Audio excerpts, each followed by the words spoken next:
सिंह नाम है उनकर विषय फिजिक्स पढ़ावेले। सुने गे मैया कि सरबर बीघे में कोचिंग चलावेले। सुने गे मैया कि हटिया मोड़ पर कोचिंग पढ़ावेले। सुने गे मैया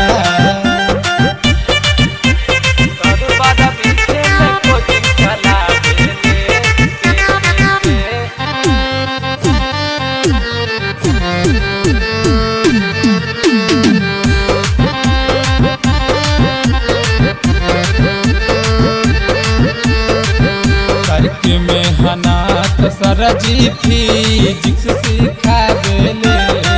बोर्ड एग्जाम में पास करवावेले।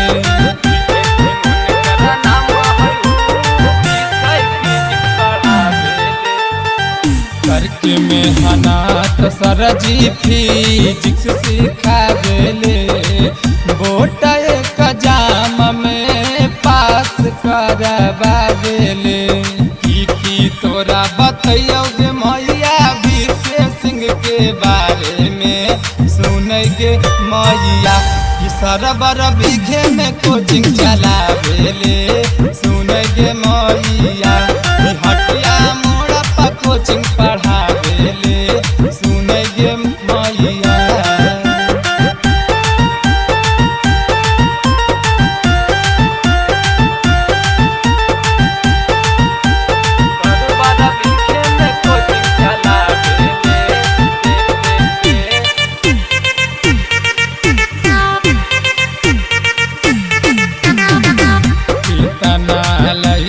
मैया भी के सिंह से पढ़ल।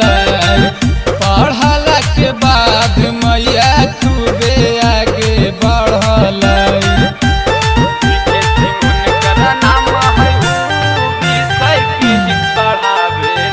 कितना लड़का मैया भी के सिंह से पढ़ल। पढ़ला के बाद मैया खूबे आगे बढ़ल। हमहू जई पढ़बोगे मैया हमरो एडमिशन करा देगे। सुने गे मैया सरबर बीघे में कोचिंग चलावेले।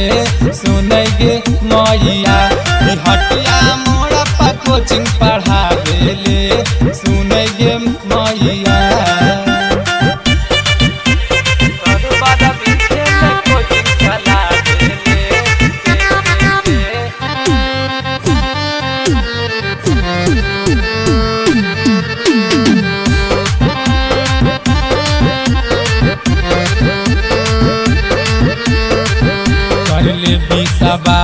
मैया सलेंदर के बात में सहना जितिया के ला जैतो मैया पढ़े साथ में।